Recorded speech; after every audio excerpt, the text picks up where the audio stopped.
niggas on it. They used to bait me on me and my views, but now niggas on it. I used to tell them I'ma have me a show, but now niggas on it. Her homies on it, your homies on it. Y'all's the hater, and all of my moves, but now niggas on it. They used to bait me on me and my views, but now niggas on it. I used to tell them I'ma have me a show, but now niggas on it. Her homies on it, your homies on it. Realest podcast. What up, what up? We are back, man. The realest podcast ever. Powered by 14th and Market. We are here, man. On a Monday, late as hell, but it's still Monday, so we're not liars. Yeah, I was about to turn into Marvin them today. I'm like, all right, it's 1:30. What's going on? Like, you know what I'm saying? I told Lee, I'm like, Chad's sleep schedule is crazy. He's either up being productive as shit or dead till 3. Till 4 in the afternoon. Dead till 3. You know what I'm saying? My shit is cooked right now, but I'm getting it back together. We are here, man. The realest podcast ever. We appreciate everybody joining us for this audio and visual experience. If you're on YouTube, smash the like button right now. Don't wait. If you're not subscribed, subscribe to the channel. About 70% of y'all not subscribed now, so make sure y'all do that as well. Shout out to Clint, man. Clint Coley over there. Music is the love language. I watched the episode that we... I watched that. I watched the episode that we did with him. I actually watched the YouTube of it the other day. It was very, very good, man. I was proud of us. We had a real tight hour. You know what I mean? And he was even saying yo, we could have went longer. Easily went longer. Because, we some talkers. Yeah. And we had a real good show, man. It was real. And looking at the visual of it, I'm just like, damn, that was a good piece of work discussing the best diss tracks in rap history. So if you haven't, go look that up. Music is the love language on YouTube and on your podcast apps. We did a real good episode. Yeah, it's a lot of dope shows that have been around for a little bit, but are really finding their footing right now and really starting to emerge that I've been tapping in with. Obviously, Let's Keep It 100 podcast. They got a live show coming up for the 100th episode. Me and Dan are producing that. That's going to be super dope. Look to have them brothers on the show soon. Chocolate Chip and Sip podcast has been annihilating social for the last 6 months straight. Lear and Lionel. There's another podcast I came across that has collabed with both of them, and I kind of found her show through them. Been doing crazy work on social, cooking up too. They've been stepping it up. They just hit 10K on Instagram. So, a lot of people, and obviously the Wolf, he's, every day, 92 clips. The Wolf content will find you at this point. Yeah. You know what I'm saying? So shout out to my bro Nah, doing phenomenal work, man. And everybody just pushing and forging forward, man. We got a big announcement coming up in regards to TRP that's coming real soon. TRPE weekend is a little bit under 6 weeks away at this point. Get y'all tickets. Go to officialtrpe.com, officialtrpe.com. And then finally, if you're not on Patreon, get on Patreon. Shout out to all the patrons. I want to give them some claps. Patreon has been going back up again. We're back on a positive trajectory once again for the first time in a while. It was a little flat. We are starting to boom again on Patreon. The Patreon content is that's where we get. It's A1. That's where we get. It's really freaking good. Yeah, I enjoy those conversations. It's really good. And pending this network announcement, we had some changes in regards to the show as far as frequency of drop and all of that, the stuff that we're working on that we're going to figure out in the next hopefully in the next 14 days. We should have definitive information on that. But again, TRP weekend 2, YouTube 3, Patreon, in that order. Absolutely. So shout out to y'all, man. We appreciate y'all watching, listening. We all here. Dan's back from Chicago. Road trip Daniel. Yeah. I go on the gram. I think it was Thursday night, Friday morning. I see Dan, Neff on the road, passing tolls. I'm like, where the fuck is Dan going? I didn't know. I'm not on social media. Where the fuck is Dan going? But I'm like, I think we're going to record tomorrow or whatever. And she was like, I seen Dan with Chicago players. I was like, wait, what? With the stylistics. With the Hoovers. What the fuck is going on? I just seen Dan throwing a Vice Lord on Instagram. Yeah. That's suspicious. I said that's some. I was telling him, you remember them 4 months we couldn't find him? He was on tour. He was just in Panama. On tour. Yeah, that's some Dan shit. Yo, and I'm glad I took the hookah. Tire blew out coming back. I got these special caps over the lugs that you got pry off. I ain't had no tools in the car. The hookah tongs. Hookah saves the day. Hookah saved the day. I had to get my MacGyver on. Don't listen to the Surgeon General. Yeah. Fuck the Surgeon General. Smoke hookah and drive, nigga. Yo, that's funny as shit. Smoke hookah and drive. Well, I'm glad y'all made it back. How was the House Music Festival? I know this is not your first time going. Yeah, no, it was insane. Again, it's the second one since the pandemic. And it is on a big high. Like, my friend Terry Hunter, he's like one of the chosen few DJs. He Big dog. Big dog. He nominated for a Grammy this year for the Break My Soul Beyonce remix. So it was bigger than usual. Like 40,000 people in the park, no incidents. Just wild dancing, shrooming, and high. Yeah. It is an experience. I mean, people don't like house music, but it ain't one of them. It ain't like a EDM or a techno. It's soulful. It got soul to it too. Right. So you can get through it. It's 12 hours of it. Like I said, no incidents. Yeah, like Deion Cole introduced Terry. He was there. Chance the Rapper just walking around like a regular dude. He there. I think BB Winans did a set. He was there. Usually Obama sent like a video chat because actually one of the DJs is his neighbor. They live on the same block as Chicago. Wow. Yeah, so it's fun. It's a good Living on the experience. same block as Obama is funny as shit. Yo, it's crazy. It's crazy. What up, man? got some plantains over there playing, making some jerk chicken. Yo, it's going crazy. on, I man? had to go to the block one day. So it's a block. It ain't supposed to be a cul-de-sac, but it done made it a cul-de-sac. Yeah, got the shit Got all the in there. Secret Service down that way. You ain't going in. And then you got to get vetted at the front. So I was just like, I can't go in this block. I'm going to just wait in the car. Yo, I went down the rabbit hole the other day. It's funny you mentioned it about the Secret Service. Do you know what the Secret Service first job was? I have no idea. It wasn't to protect the president. The Secret Service was created to stop counterfeiting. Oh. Right. Yeah. Because that's who, when I got indicted, the feds ain't come. Secret Service. Secret Service was created to stop counterfeiting money. It's funny, Dan just gave himself away. Okay. Yeah, no, because when I got it, They booked me. Yeah. About 14 of them niggas. But the Secret Service was created to stop counterfeiting. So Abraham Lincoln created the Secret Service.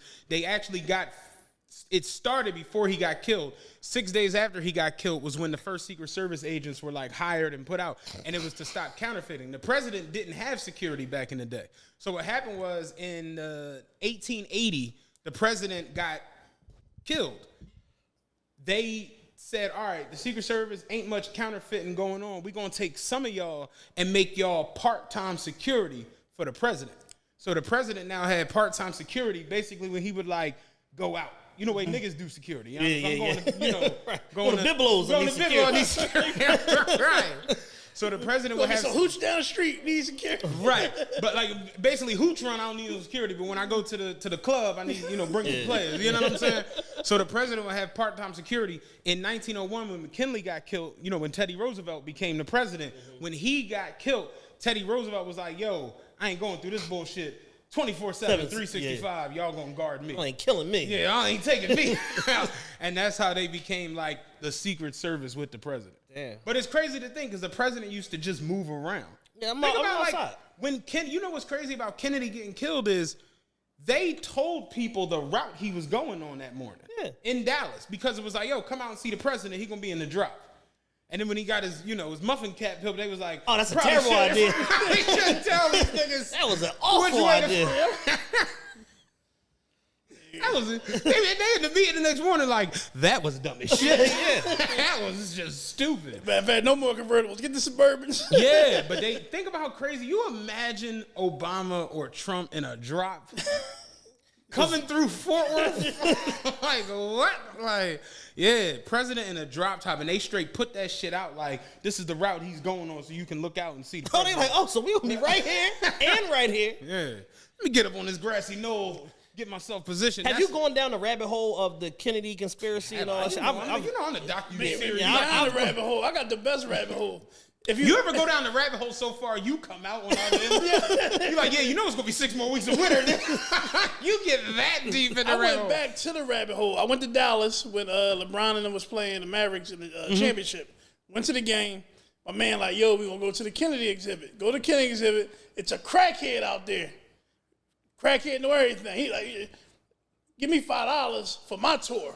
His tour better than better than museum. Yeah. You like, no, because you know, right here is right here. Now, if you stand here, see right here where the pothole at, this here. Now, if you look up there, that's where the sniper was at. Like, he break the. When they do the Martin Luther King joint at the Lorraine at the motel, Memphis? Yeah. you can do another part where they take you over and show you where the shot actually came from. Oh, damn. And one of the guys who was out there, you could tell he was one of those. You got a minute? Go down the rabbit hole with one of them. Hey, say brother, like, and even he was just like, it don't make sense. You know what I'm saying? And I was kind of on because I had like Red Bull mimosas that morning, so I didn't want to go with him. Yeah. But he was starting that shit like there, like this don't make much So sense. I came home, then went down a complete rabbit hole after listen to the crack here. I'm like, oh man, what you got? You ever go down the rabbit hole to where you scare yourself? Oh, yeah. That's the worst. You get up and make sure the door locked. Can't tell nobody this Yeah, information. even though this shit got 4.8 rating on Netflix, I can't tell nobody this. How many votes this got? 3,100. That's I got one for you. If anybody listen, you ever get a chance, it's a documentary called Loose Change about 9/11. Oh, man. Yo, I'm talking about, I had trouble sleeping that night because I'm like, they're gonna come get me. Why did I know too much. Why I know too much? Why did I watch this shit? Why did you tell me this? Like, I don't want to get waterboarded. Like, that shit's scary when you get to that point where you so far down the rabbit hole that you frighten yourself. Yeah, and when you really dig into 9/11, it's frightening because part of it feels like, I'm scared even saying this, part of it feels like the United States government orchestrated this shit in order to impose on everybody's civil liberties. Like, Thoughts expressed here, Chaz and Chaz alone. it feels that way. After watching that documentary, No monetization this week. yeah, no, we ain't earning. Like, he said, what? Yeah, but no, Minute 11? after watching that documentary, it definitely had you sitting there where you like, damn, we didn't even see the play coming. Yeah. That's how you feel. That's how you know you watched a good documentary. Yeah. Where you don't just get done and go back to your normal life. You get done and you just, I told you that night I watched the shit on Doomsday. Man, I was like, how much beefaroni can you order from Sam's Club at one time? I need bullets, I need beefaroni. Like, that shit crazy. But that 9/11 Loose Change, John, it definitely had you like, say what now? Yeah. When they got to the part where the black boy went missing after he realized the little explosions going, it's just like, this ain't no good, man. Yeah, and the thing about conspiracy theory based content is that it kind of leans on the whole there's no such thing as coincidences thing. That's what it leans on, and it's like, no. Like, ain't none of this happenstance. None of this is happenstance. Nah. These are all carefully crafted, designed elements that are made to look coincidental, when in reality, this shit was all part of the plan. Hearing the phone calls from the planes, where it was like, somebody that was on one of those planes called his mom and said his full name. And that, to me, was just like, I don't remember the last time I called my dad and said, it's Matt. Right. Let alone, hey, it's Matthew Kane. Your son. Like, so it's just so much little shit that went on. Was just like, you know, the whole joint at the Pentagon. Like, the plane just... Yeah. And they keep rewinding it and speeding it up and freeze framing it. You just be like, the plane came in over the highway and knocked down light poles to where the poles fell down. Mm-hmm. Like, a plane going 400 miles an hour knocked the light pole. You mean it didn't rip the light pole in half? Right. Like, none of this makes much sense, man. It's a scary joint. But that's how you know you watched a good documentary. You get to the end and you just like, all right. And then the legislation comes immediately after. That's the Patriot. There's Patriot Act and then Patriot Act 2, which really rips open America's asshole. And it's just like, oh, so we basically consented to being counter-surveilled forever. And it's a joint called Book of Secrets where it really goes into like the, what they call it, Big Brother. Mm-hmm. And it goes into that where it's just like, we talk about it all the time. And I think it's funny because we make jokes about it as like, young urban culture, but that shit not funny when you really think about it. No. Like, the fact that we could sit here and have a conversation about steamers, right? And then you go on your Facebook, you go on Twitter, I go on Instagram, and all of us will see a sponsored ad for a Black & Decker steamer. That's scary as shit. Yeah, absolutely. You ever? I swear to God, yo. I remember one time I didn't even say it out loud. I just had the thought. Oh, I've had that happen too. yeah. I had the thought of I one. want some New Balances. I was like, damn, I want a pair of New Balances. I don't know. I was just like, I didn't say it out loud. I thought it to myself. And then I got on Instagram and that shit was a sponsored ad for like New Balance. And I was sitting there like, nah, yo. Yeah, don't you dare go on Google and look up no product ever. That shit is going to follow you for 7 business days. Every app you go on, they're going to be pushing you ads for that shit. And I'm just like, yo, what the fuck did we agree to? You ever like save an image from like social media or something and it brings up the shit at the bottom of your screen and it like suggests who you should send it to? And it's like, if I save an image of basketball, why do Jules and Rob pop up? But if I save an image of a watch, you, Kevin Dunbar, pop up. Yeah, that's weird, man. It's weird. That shit weird as fuck. You screenshot a hookah, that shit like Dan. Dan and Gunner. Yeah. Seriously, man, it's a lot. It's deep when you get into that shit. We're probably all gonna get killed this week. Yeah. We probably not gonna make it to see. Yeah. It's been real, guys. It's been real, y'all. TRP weekend. Just make sure you pull up even if we not there. Straight up, man. Well, what's good though outside of that? How we feeling this week? Oh man, feeling phenomenal. I think that the big story that everybody wants to talk about, we actually held it because we did Patreon this weekend. Yeah, we did good with that. We actually held it to talk about it here, man. And I just want to start this off by saying, Darius, I was rooting for you, and the longer this is going on, and the more people have dug into your past, it's like, get Darius the fuck out of here. Which one? Who the fuck is Darius? Keke Palmer's boyfriend. Oh, I didn't know that was okay. Yeah, he has a name. Wait, it's not Darius Cooks. No, it's not Darius. I was about to say. No, Darius from Philly.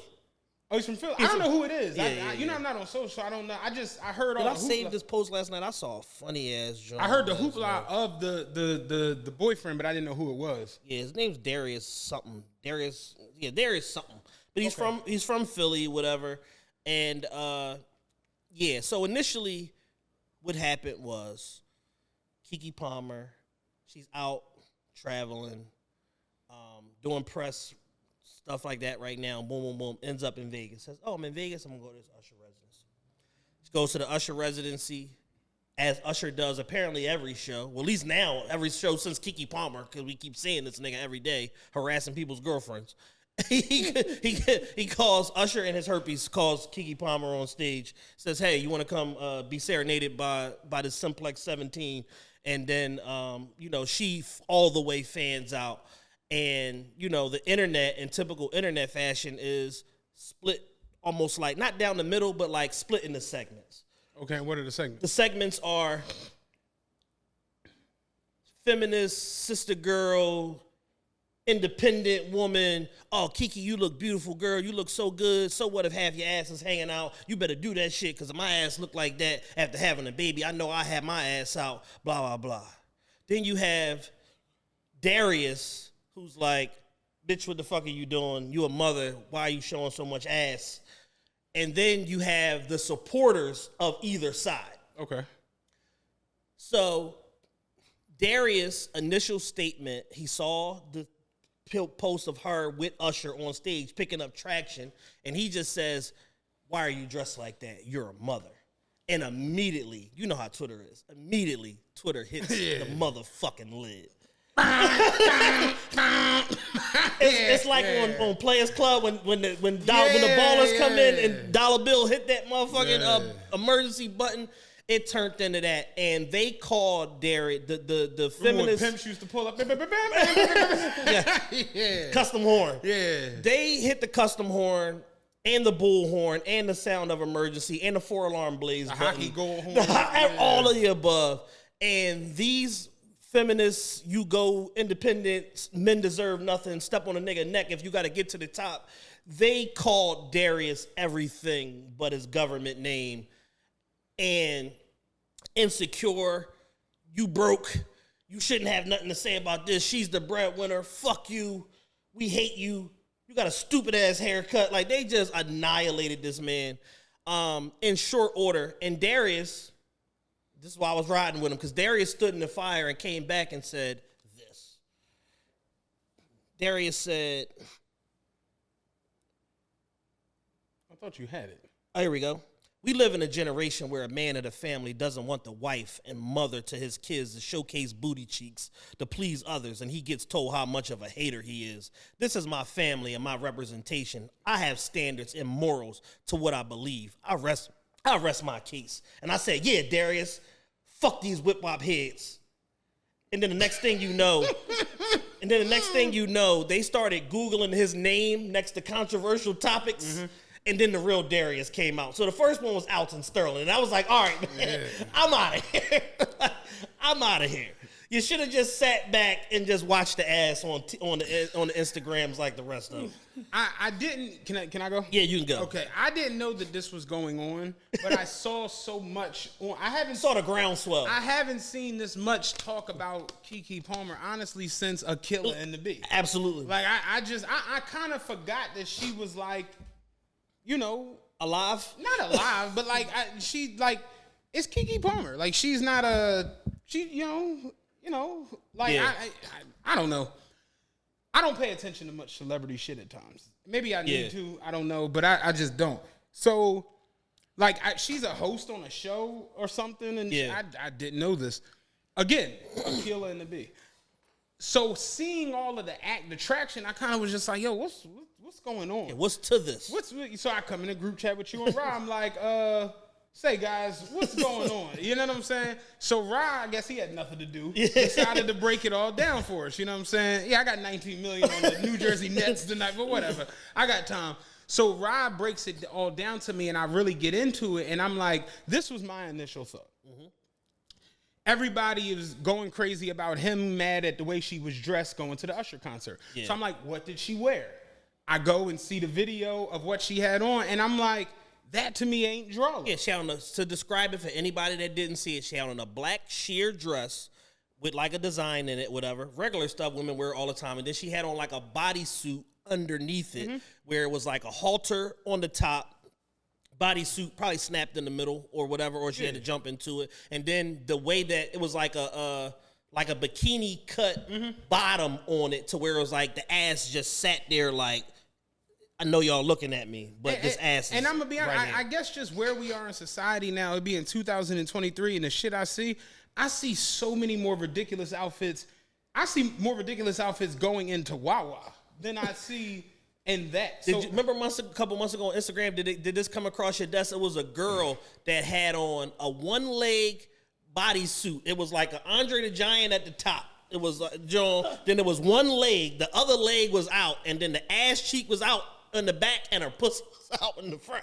I did see that. Yeah. And I was like, oh, these hoes is getting creative. Yeah. When we was at the show we recently went to, the Roots Joint, I was like, she has to be a prostitute. Because the guy got out the car, he had on like a sweater and like leather pants, very Derek Luke. Okay. Very Derek Luke outfit. And the chick he was with, and she had a big old ass. Her whole ass was hanging out the shorts. Yeah. I mean, like tip drill hanging out the shorts. It was crazy.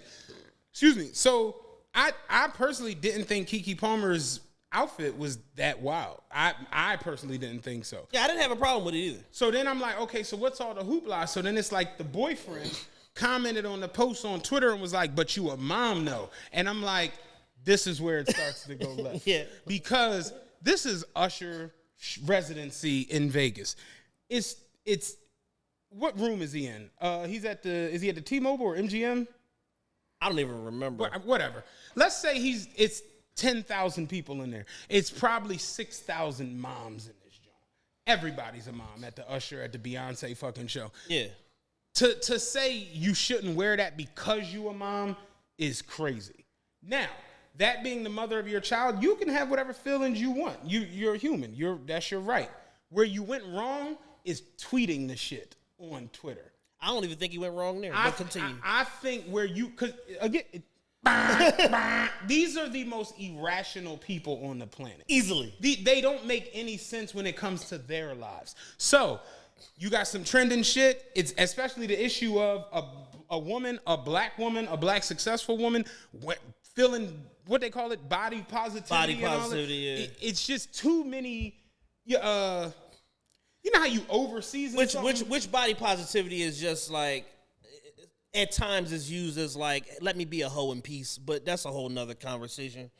Like, I personally think because I know think about it, Beyonce show is coming up. You know what bitch is going to say? I got to get nice for Beyonce. Beyonce not going to see you. You know what I'm saying? She does not care. She don't care to see you. But you're going to have bitches who are going to get dressed to the nines because I'm going to see spend Beyonce. your $2,999 on a ticket and shut up. You remember when Lizzo wore the ass cheeks out shit at the Lakers game? Yeah. And people made it this whole thing like, oh, if she was smaller, y'all wouldn't care. It's like, no, we care because you at the Laker game. Yeah, and there's kids courtside. This is a Lakers game on national television. You're and it's a noon game. Yeah, like it's a matinee. But I know because I go to concerts, I go to events, when you go to something like that, you gonna see ass cheeks, you gonna see titties, you gonna see nipples. Like it was all kinds of shit in the Roots Joint the other night. So it's like that's just the name of the game. But me personally, as a man who deals with a woman who has body parts that motherfuckers create, it's just one of them things where you can't go on the timeline and say that. You already know what that's going to create. So I think all of the shit that happened, you kind of brought it on yourself. I agree. Let me pick up here. Why I didn't have a problem with it is because whether we are rich and famous, poor, middle class, mediocre, whatever, we all have relationships. And I didn't bring money up. Yeah. And we all know how relationships go. Mm-hmm. And a large part of the context that I think people were missing was we like to act oblivious about relationship drama when it comes to celebrities. So my thought was, who's to say that he didn't say, hey, babe, don't wear that shit on the phone, via text, on a voice message. And she was like, boy, fuck you. I'm wearing what I'm wearing, and went out. And then he decided, I'm going to go on Twitter knowing what this is, and I'm going to pull the pin on the grenade. And this is an I'll embarrass me to embarrass you moment. And you don't think that's clown? It is clown, okay. But I don't. But on the flip side, I don't police how a nigga police his relationship. Yeah, but because also, at the end of the day, if your bitch is bugging and you feel like she bugging, I agree with your right to take it to whatever extent you want, short of kicking her in the fucking ass. I think I look at it differently because here's my thing. Like you always say, we should know less about each other. So it's like you're putting us in the group chat when we didn't even ask for this. So it's like if you said something to her and she still went out, that's a you problem. That ain't like it ain't for us. But it's like once you involve the whole entire social media, now we worried about your out in Sterling tweet. We would have never pulled this up. But because your ass said this shit, now we looking up these words with your name and we figuring out all this. I didn't even know about that. But it's just like you have this thing where it's like discretion. And I think at the end of the day, no matter what we make, no matter how much we have, we all have discretion in and around our private lives. Yeah. Drake say it best. Again, Drake and Jay got a line for everything. Waking up to public statements about my private life. Like, you didn't have to wake up to these public statements about your private life if you would have kept your private life your private life. Like, you as a man, you got the right to feel however you want to feel about certain things. I'll be honest with you, me personally, I don't feel that way ever. I don't police what somebody wear because I really don't give a fuck. I don't know how y'all feel. I don't know how everybody else feels. I personally is just like, if you feel comfortable wearing something, wear it. That's just me. I got enough headache. I don't give a fuck. That's just how I always been. I'll be honest with you. I like a little slutty shit. So it's like, let's get it going. You know what I'm saying? It don't bother me. And I'm not trying to pretend like I'm the most uninsecure because I think, as a man, men to me are more emotional than women when it comes to certain things. Yeah, when it comes to our women, we talked about this the other day. We're genetically hardwired to be like this about our woman. Because at the end of the day, and that's where I want to go with my next point. At the end of the day, when you rise to a level of whatever it is, attractiveness, successfulness, whatever, to be able to attract a certain caliber woman like a Keke Palmer or just a regular everyday working woman, whether she be a nurse, a lawyer, whatever, that's attractive and desirable on the whole to people overall, you're going to make a certain level of investment into that you don't want other people encroaching on. So men are naturally going to be like German Shepherd guard dogs about a woman that they fucking are investing in, that they care about, that they love, and they're provisioning for and protecting. That's just genetic coding. Now here's the flip side to all of this though. Have you ever seen his or hers Snapchat and Instagram stories and shit like that? I don't pay either one of them any mind. So the other day, Lee was showing me the shit. He takes pictures of her and posts videos of her wearing literally nothing. He posted a video of her on his story where she literally just had on panties and was holding her titties. Like butt-ass naked. And it's like, you put this shit out there to the world. The biggest issue with this is that she put on a dress that looked pretty decent and ended up at the Usher show with Usher. Yeah. And that fired the nigga brain up because niggas are like you say. Yeah. So it's like me at the end of the day, I like, dude, let's just be frank. Lee got huge titties. I like them. And I like when she wear them out. But it's like if she end up at the Freddie Jackson concert, you know what I'm saying? And Freddie's singing rock with me. You are my lady. Like, singing right into them titties. Like, it's been so long since we've had, like, that shit gonna have you like, I know this bitch ain't like, that's reality. Yeah, his issue was misdirected. His issue was misdirected. Your issue was she's on the grand stage next to Usher. Usher looks like he's 15. Yeah.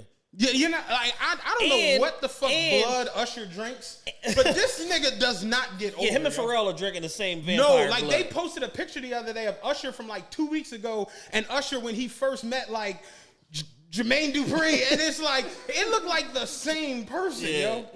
Like this nigga ain't got a gray hair. He don't got a fucking piece of flab on his sides. Stem cells. That nigga eating stem cells like fucking weed gummies. Yeah, let me get a plasma egg and cheese. Like, this nigga don't age for shit. So it's like, that's the issue. You looked up and your chick was at the Usher show and Usher was putting the motherfucking joint on her. And you felt the way.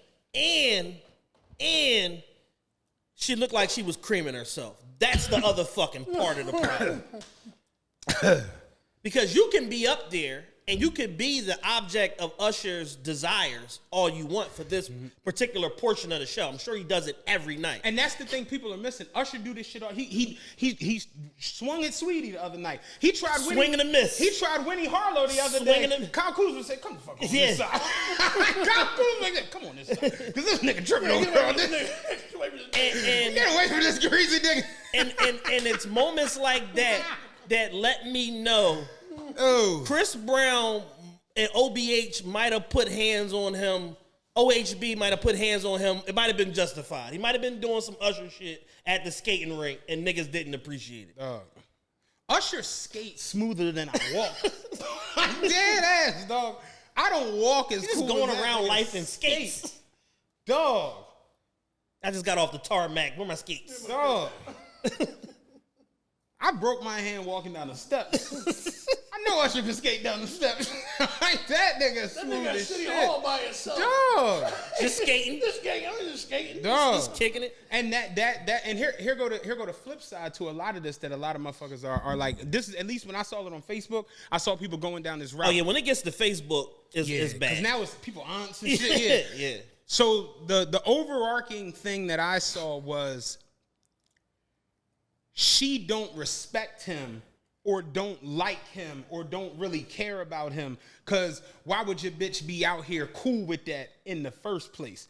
And it's just like, no. That's not how it works. It's like people go out for the evenings, they do a lot of shit that might be a let loose or a hair down or this and the third. And I didn't see Keke do nothing that was like, she didn't jump on a nigga or do no crazy shit. She was like shivering a little bit. Like she right, was, but here, like you're doing a lot, bitch. So you're doing a lot. Here go the flip side. Beyonce brought Terrence Howard on the motherfucking BET stage and gave that nigga a lap dance, and Terrence Howard legitimately was shaking. Yeah, he nutted on himself. He did, yeah. Fuck that rayon suit all up. Just nut all down. Polyester brim is ruined. Fucked it all up. If he didn't, I would think something was wrong. Jamie Foxx said, I'm filming the motherfucking Ray, Terrence Howard and Ray or whatever. He was like, it's Ray. So, the shit they got us in is from the 60s. He said, we get done shooting, we go out, for the night, we go to the club, we get in there. Terrence Howard got the same shit on. He got on in the movie. As he calls it, method acting. Shit, they need to change. Yo. It's fresh. He said, who the fuck is that in a zoo suit? I was like, oh, that's TH. But like, shout out to Jamie Foxx too. He's looking better. Yes, man. Saw Jamie on the yacht, man. Yeah, shout out to that. Jamie back, baby. But Beyonce did the lap dance on Terrence Howard, and I'm here to tell you, Beyonce didn't want that greasy nigga. She wouldn't got right in that truck with Hov. But the difference is Usher will fuck your wife. That's the difference. I don't got a rebuttal for that one. Usher will fuck your wife. Usher. He might have. I ain't saying he did. I ain't saying he didn't. He might have what? When you and what the word? I'm just thinking like a regular everyday man. Fuck Keke Palmer and Darius. When you beefing with your girl and she's out looking phenomenal, you're all kind of shit is going through your fucking head. Yeah, you remember the meme when your girl disappeared for 6 hours and then she pop up with braids? Yeah, and it was Denzel like. It's a new John that said it's a FaceTime of the Lash Tech FaceTime and her boyfriend explaining from her phone how long lashes take. Oh shit, that's funny as shit. Like no, lashes do take 8 hours sometimes. Yeah. Nah, so end of the day, I think that the biggest problem with this is not what she was wearing, not where she was at, not even the goings-ons of where she was at. I think that he just shouldn't have brought this shit to the main. Yeah, I agree. He was being emo. Yeah, that's where the shit went left because now you're introducing people to this. Like how you said, what if he spoke to her before she went out? But that's a nuance and context that we aren't privy to. We're only privy to what we see. You understand what I'm saying? Yeah. So with you doing that and it not being any context or us not being privy to any conversations y'all might have had or might have gone through or whatever, now all people got is what they see. Why are you doing this? You must be weird. Let's go through your tweets to see just how weird you are. Yeah. Oh, we found some weird shit. Because like you said, I was with you till the Alton Sterling tweet and the Jesse Jackson tweet. It's like, you're cooked. You cooked yourself. Yeah, you a weird ass nigga. Next time, maybe don't say anything. And I'm not saying don't say nothing to her or don't feel how you feel, but maybe just don't do this on the timeline because you're introducing people into your universe when they don't know what the fuck is going on in your universe.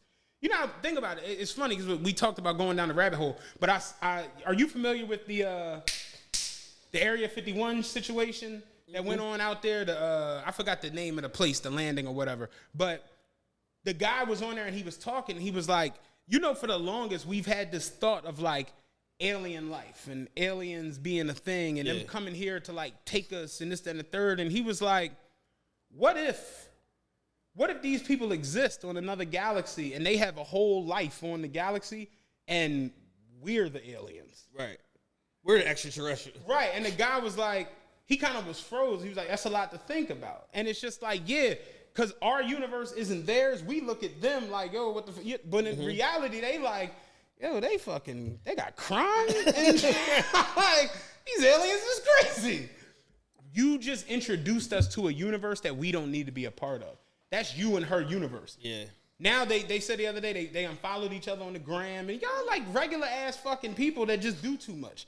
Like the way we see people do too much. And that was my initial overarching point. We are all inherently human. We got emotions. We get mad. We get happy. We get sad. We get confused. And they're not immune to it because they're in a relationship. So while what he did was some clown shit, I understand why he did it because sometimes you got to pull the pin out the grenade. Furthermore, these same women championing Keke Palmer and throwing Darius on the fucking barbecue grill were just celebrating when JT just bust Uzi upside the head with 2 phones at the BET Awards because ain't no nigga gonna play with me. All he did was give the girl a shout out and take some pictures, Ice Spice that is, and then his girl went ballistic and every single woman on the internet was like, I don't see nothing wrong with what she did. So I'm here to say you bitches are hypocrites. Yeah, I'm not championing anything. I don't think. I just more so look at it where it's like you invited us into this when you just shouldn't have, because none of this needs to be going on. At the end of the day, that's still the mom of your child. You still probably gonna deal with her. Y'all still gonna do whatever the fuck y'all was doing. And like I said, looking at the social media and seeing all this shit, I'm like, oh, you at the Usher John. Because as a man, if me and her are beefing and then you miraculously got this little dress, and then like I said, I see you at the Essence Fest, motherfucking give me somebody. Kenny Lattimore singing that shit to you. It's Eric Benet up there with no shoes on. Like, yo, this is a problem. So that's because really, again, Eric Benet will fuck your wife. For sure. Now, like I said, did you see the Michael Blackson joint? Yeah, that was weird shit. And it's just like this. All these joints bring the clown out of everything. Because now it's like this is weird. She's weird. Like it invites goofiness. Again, because you brought us into this. You got people out here making sketches and skits, acting out what's going on in you and your lady real life. Yep. You drawed, nigga. You understand what you get? Yeah, no, I totally get it. Like I said, he's a clown for putting it out there. But I understand being emotional enough that a thorough nigga would do some clown shit. I've been there. I guess I don't because, like, and I've spoken. I'm the coolest nigga on earth, and I've done clown shit in regards to one of my bitches before. So, like, it's inescapable. Everybody has. Everybody has. Perfect example. These bitches will get you out of your body. Perfect example, when me and Lee split. You remember that whole situation? Yeah. And remember, you even said it like, this is the classiest breakup I've ever seen. You probably don't even know what we split about. I don't think I ever told you. No. See what I'm saying? Yeah. Where it's just like, there's a level. And I didn't ask. But there's a level of thoroughness when it's not no bitch, when it's your wife, when it's your chick. It's just a certain level you're not supposed to go beneath. I'm never going to go on social media and say anything crazy about her. You just don't. Yeah, I agree. Because it's just certain shit you just not supposed to do. I don't understand how this doesn't click with people. And then you got people that are like, but it's just like, it ain't no but. I don't give a fuck what go on. Y'all not coming into my motherfucking life. And that's the issue. So yes, you can feel how you want to feel in this, that, and the third. But going to social media is the last place I'm going to with real life. But do you understand that there are some people that social media is life? Is life. We just talked about it. Yeah. I get it. But my thing is like, especially in that regard where you have to have a little bit of discernment because of what you're on and who you dealing with. Where it's just like the whole shit like you just brought up with JT and Uzi. Y'all look extra fucking crazy. Because it's like you realistically, both of y'all just got here.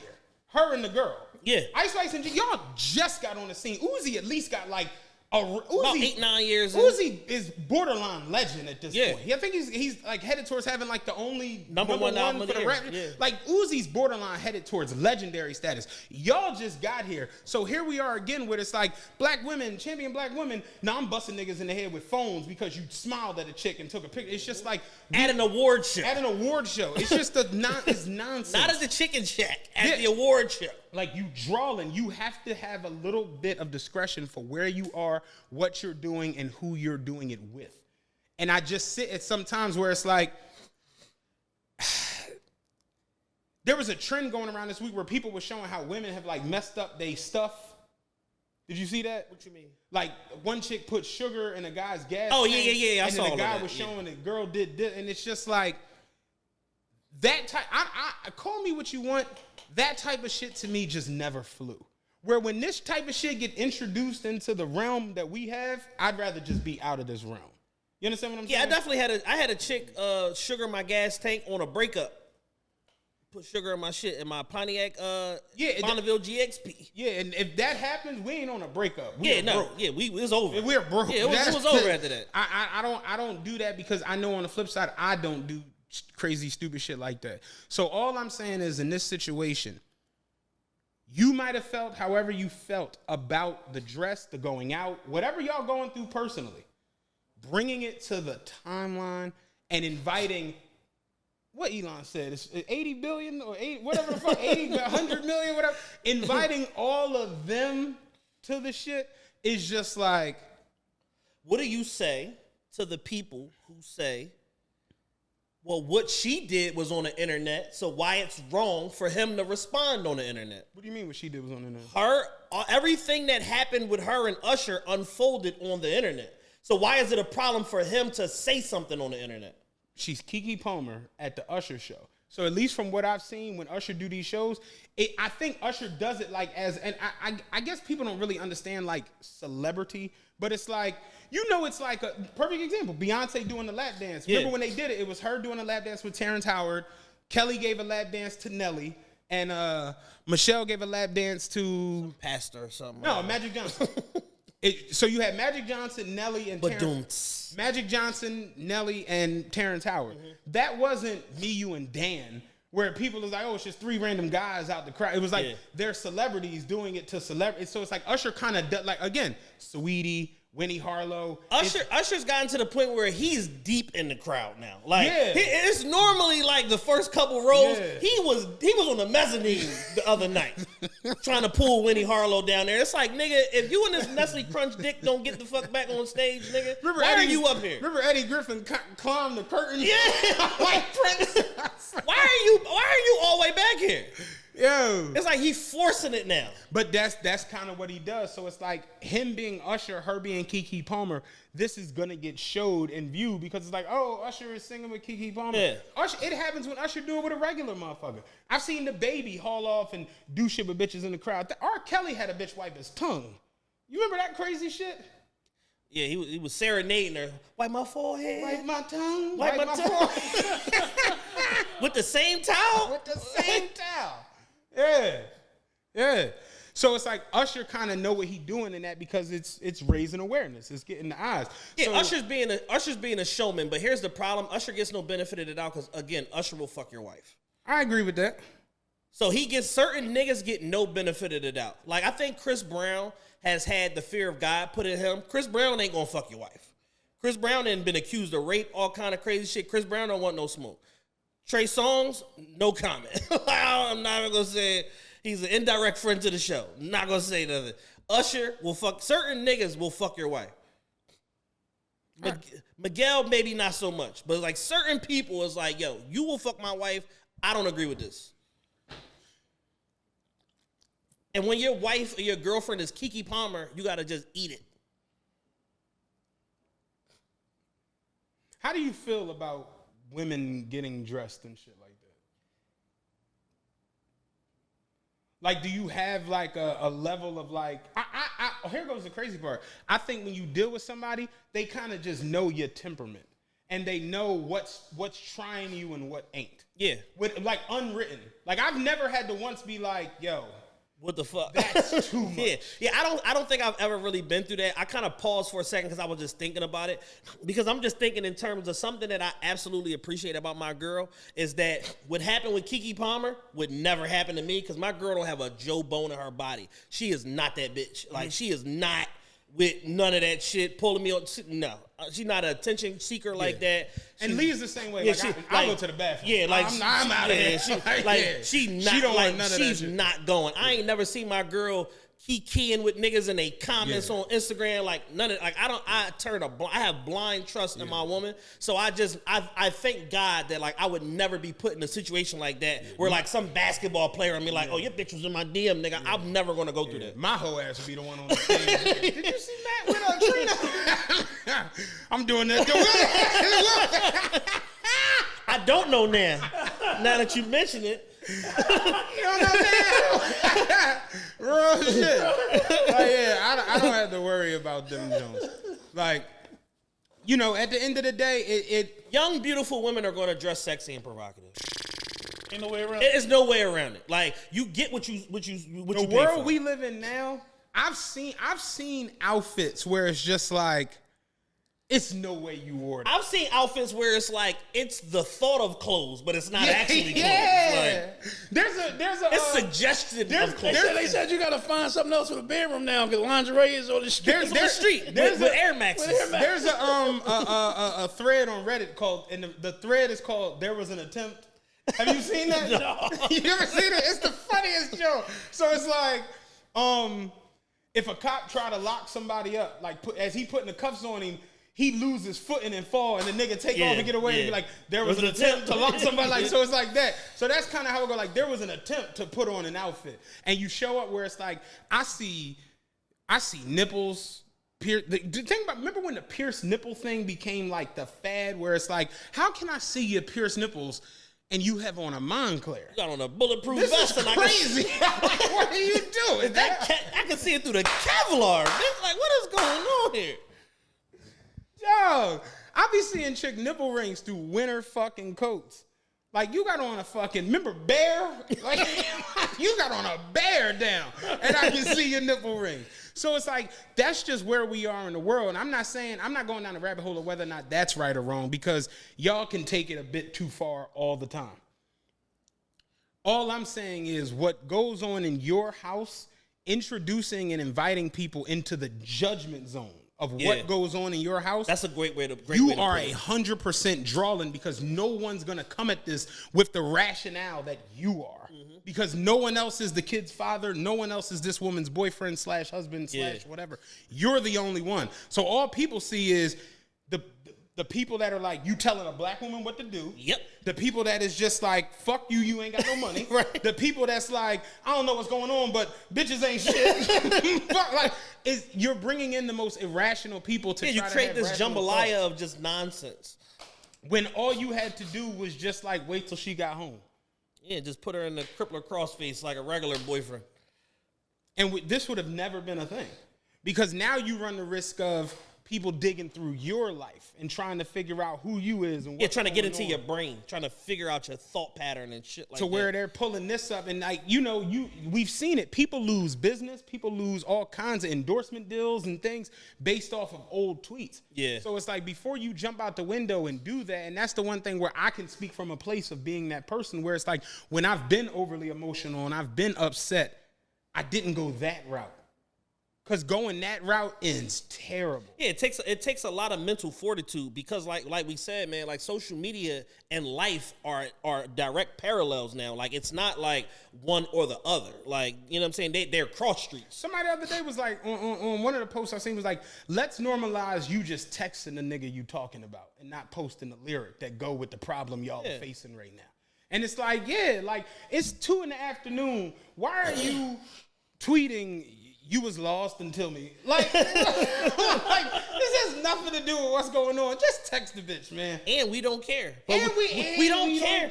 But we will indulge for the sake of being messy. That's it. That's the overarching thing of all of this is that no one really even cares. It's just a moment for me to get in and get my shit off.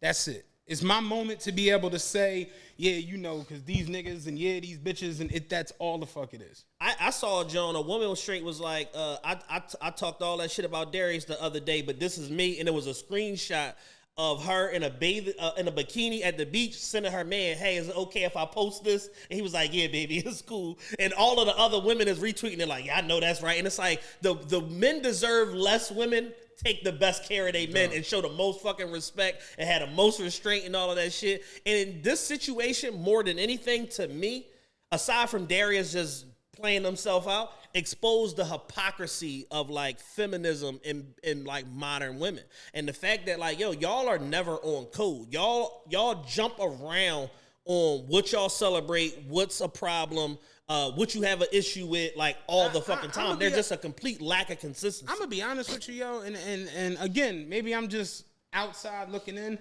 If in your relationship you have to text the person you're with to ask them, can I post this? Y'all might not need to be together. I disagree. That's just a measure of respect, bro. Like no, you just sat here and said you gotta know who you with. Right, but that's what I'm saying. Understanding their temperament to where you don't even have to ask this shit. You should just know that. That's more so what I'm saying. Like even you don't think that would be like weird to be like, hey babe, can I post this? Without you just kind of understanding this is what I should or shouldn't post. That's not kind of I guess I'm looking at it from like the opposite side because I've never once had to say to Lee, like we've taken pictures on the beach where she's in like a bathing suit, and I know it's a little too much ass meat to where she don't want that. Right. I got a picture where I'm laying on her ass and you can see like when the ass start changing colors in the middle, like I know not to post that. You know what I'm saying? Like I know not to post that. You're getting into the intimates. Yeah, you know what I'm saying? But I'm never gonna send that like, yo, you care if I post this? And she like, what the fuck? No, don't put. You don't get what I'm saying? Yeah, and vice versa. She doesn't have to say that to me because it's just you know what to post and what not to post. But sometimes you don't.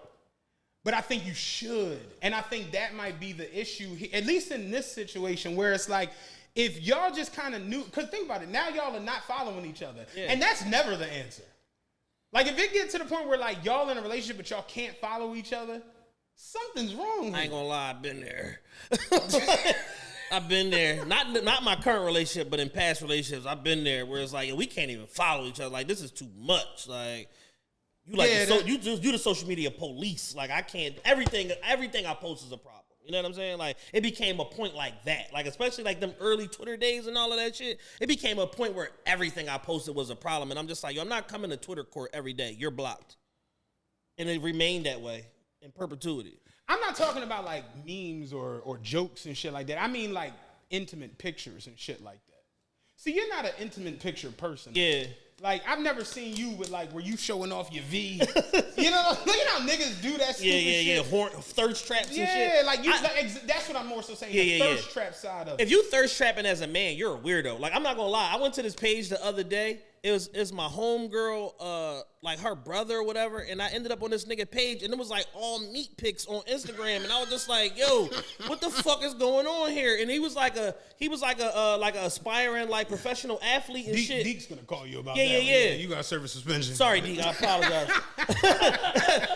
I apologize, Deke. But no, it was like I landed on this page because I remember him from when he was playing sports and shit. And I'm like, oh, I wonder what young boy doing now, blah, blah, blah, blah, blah. And he's like a meat salesman. Like, every pic is him in boxer briefs slinging maximum meat. And I'm just like, bro, like, what's going on here? Like, this shit is weird to me. I remember the first time one of my homies was like, yeah, you know, so I meet the bitch, whatever. So we texting or whatever. So, you know me, I dick pic from him. I said, so he like, yeah, I sent her the meat meal. I burst the fuck out laughing. Meat meal. Meat meal. And then make matters worse, I go in the comments, it's all horny. The first 39 comments on every post is the horniest women in America. Since we being candid, when we was in Miami, the night we went to Carbone, I wore like a tighter pair of slacks. And for whatever reason, I guess TMI, you know what I'm saying? For whatever reason. Dick talk. It's funny because I told you watching the Clinton joint we did, you was like, yeah, you know, it was heavy penis talk in the 80s. Dick talk. But for whatever reason, the pants I had on is just like, it was like, yo. Get it explained. And Lee had took my picture because I was standing by the bar. She had took like 4 or 5 pictures on her phone, and she was just like kind of like looking at him or whatever. And then we had they came and got us, and they sat us at our table. And I was like, yo, send me them pictures so I can post them. She was like, I'm not sending those to you. And I was just like, what the fuck? What was? I'm thinking like, what was wrong with him? Whatever. She was just like, I wasn't really feeling them. And I'm like, let me see him. What do you mean it wasn't feeling him? And when she showed it to me, it was like, I don't know why, but it was like, it hit me instantly. And I'm like, oh yeah. These are very inappropriate. These are very inappropriate. Yo. And I'm like, and to myself, I'm like, my dick not even that big. I'm like, that joint look crazy. I'm like, yo, I want the shit. I'm like, yo, I need these joints. I was like, that's gonna be my. That's gonna be my stock raiser right there. I'm putting that on Indeed. My avatar. Yo. Next thing you know, producers from Black calling you and shit. Straight up, I'm like, yo, I'm like, lighting or something was crazy. I was like, what the fuck? Am I gonna invite the Adam 22 crib? Yes, I got a job for you, good man. Like, oh my God! I knew when I seen it, I was like, yeah, I can't post these that. are wholly inappropriate. That's trolling. So it's like you just kind of understand in who you dealing with and what you doing, to where it's like, unless you doing it purposely, like the thirst trap shit, you don't even want that crazy. Yeah. And you get caught out there. Like, I'm very big on like pictures I take with other people. Yeah. Where it's just like, yo, I don't want to look a certain way in the picture. Yo, so it's just. I've had Jones where I've like me, obviously me and my girl live together. She'll get up sometimes, go to work, leave before I leave out the house, whatever. Then we come back, meet home later, and she sees me and she's like, "Why do you have those pants on?" I'm like, "What pants?" She's like, "Those pants." Like, what's the problem? And she'll come walk up to me and poke me in the dick. It's like, what the fuck is going on here? And I'm like, oh, I just wanted some comfy pants to put on. That shit real. And some days you can't really, get away from it. And that I knew it because I kind of felt it in the pants, where it was just like I kept trying to adjust myself, slinging maximum meat. Yo, and when I seen the picture, I'm like, all right, I wasn't fucking tripping then.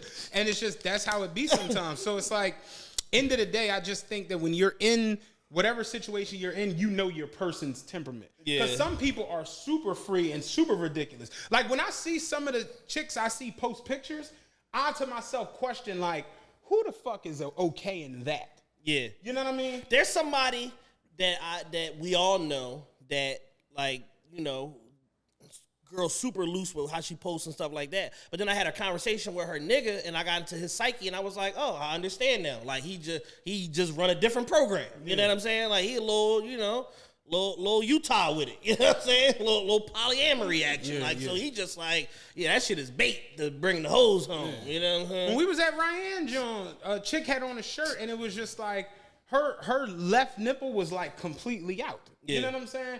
And I was like, yo, yeah. John out, and she was just like, "Oh, it's gonna be out," and I'm just like, right, "Say less." Right on. Yeah, like so. You know, end of the day, some people are just completely free with it. There are some people who are super uptight and super stubborn to where it's like they don't want to ever show. You remember when the showing your thong era was like where you see the whole top of the thong? Yeah, Lotto bringing that era back. Yeah, shout out to Lotto. Yeah, thank you. Appreciate you, Lotto. Like, I can remember that. I remember the deep V part of, like, chicks where they wore the low-rise jeans and all that shit. And like I said, you got niggas that go out of their way to show the V. And I literally, I was like, yo, if I get the V, like the complete V, I'm going to be a V nigga. I think I'm going to be a V nigga for a little bit. Showing the V today. At a funeral. We get some low-rise and as kinky as the movement is, it's like you almost gotta respect it because you gotta work extremely hard to achieve that level of physical fitness. So I see why niggas is doing it, even though y'all kinky as hell. No carbs for 3.5 years. That's tough, nigga. Yeah, I ain't had a cookie since 4th grade, nigga. How'd I get this V, nigga? Yeah, no complex sugars or carbohydrates ever in life. Last time I had an Amos, they wasn't famous. Nigga. Like, it was like straight up. It was regular Amos. It was regular Amos when I was eating them Jones. Yo, man. Seriously, so it's like, I just think we all have different parameters and different programs that we run. Yeah. So there ain't no right or wrong way to running your ship. But once you invite people onto your ship, now you as the captain, you might have to answer to why the Titanic only had 22, it had 1,200 people and only enough boats for 900. You got to answer to this shit. Yeah, like what the fuck?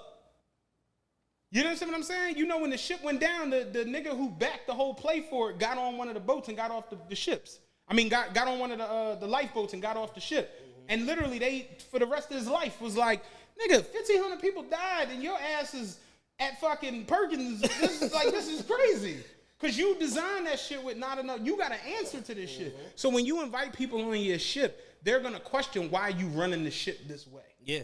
And going to question it with only the context of what you presented and nothing before or after. Like one thing I love and appreciate about him is like, we got a real bond. Like we like real brothers. We talk about a lot of shit, but it's like my personal life is my personal life and yours is yours. We don't ever have conversations where it's like, why the other night did I like, because it's like, I can't question how he run his shit as he can't question mine. As you can't question, you just can't do that's that. An easy way to end that's an easy way to end a friendship. Exactly. Because you putting yourself somewhere you don't belong. You don't belong here. And ultimately, and even if like I visibly see you and Lee going through something, I'm never going to insert myself in that shit because at the end of the day, y'all going to make up because y'all are together and then I'm going to be the fucking bad guy. Right. So I'm just not even going to do that shit. You know, Chad was on some nut shit while we wasn't talking. Like, dog, you playing yourself. So it's one of them things. It's a zero-sum game. That's it. So that was my biggest takeaway from that situation where it's just like you bringing the masses to y'all's shit is drawing because I'm going to be honest with you, most people like myself wouldn't even have known you existed. You know what I'm saying? I had no idea who the nigga was. I just knew she had a baby. Dame said it and that the ass was assing post-baby. That's all I knew. Remember when Beans called Dame on State Property, was like, yeah, you know, I've been looking for you. And then Dame was like, what? Like, nigga, I don't know you exist. You making yourself hot. You ain't hot. Dame straight told that nigga, you making yourself hot. You ain't hot. He's like, matter of fact, do what the fuck you got to do. Don't call me no more. He's bonging the phone. Like, how the fuck that loser if I know? Like, straight up. He called Beans, got your bitch. Got your bitch, nigga. Got your bitch. Fuck you mean? He said, if you touch a hair on her fucking head, he said, you believe this nigga still talking shit? Dave and Beans in the First Day Property are underrated. They were hilarious. Second John, they were like making it funny. was cartoony. It was cartoony in the second one. But that first one, they were awesome, yo, in the First Day Property. Yeah, my man from Baltimore, my man, cuz that's his favorite movie. He posts on Instagram like, one thing I'm gonna do is state property you to death. He like, you date me, I'm state property you to death. Remember Dame got in the car and said, "I don't know what the fuck do. This nigga's calling me. They shooting at me in the club. Like, what the fuck is we gonna do?" Jay like, kidnap the bitch. Sorry, man. I'm gonna holler at you later. Good talking. I missed them two together, man. I ain't gonna hold you. Jay and Dame. Yeah. I wish they could have. You know what I'm saying? Figured it out, because that was definitely my favorite time period of life. Yeah. I've talked to some people that, you know, that know Jay in real time recently, and they were just basically saying, they was like, yo, the issue is that there's no issue. I just don't fuck with you. You know what I'm saying? And he's like, yo, a lot of people just want to be in Jay orbit because there's so much positive like business and like positive outlook that comes as a result of being in that fucking, you know what I'm saying, in his orbit or whatever, because he's got a real strong gravitational pull, and he's just like, yo, he just don't fuck with niggas. Like, it is what it is. That shit 20 years old. The beef part of it is 20 years old. It ain't no beef no more. I just don't fuck with niggas. I'm cool. Yeah. And niggas just can't really function. Can't get over that shit. Yeah. It just, I know it sounds crazy to say Jay lost something in that, because, you know, he's filthy rich, Beyonce. It's stupid to say, but just you know what I'm saying. Or I know exactly what you're saying. This is how Teflon Jay is. I think his level of like relatability in a weird, like, cause think about it, Dame was always the mouthpiece for them, and looking back on it, you realize Jay never really talked much. Never. Like, it was never It was Jay. like MTV Diary and like Behind the Music, and that was it. It was Dame that forced us to really learn about the goings-ons of Rockefeller Records and all the background shit.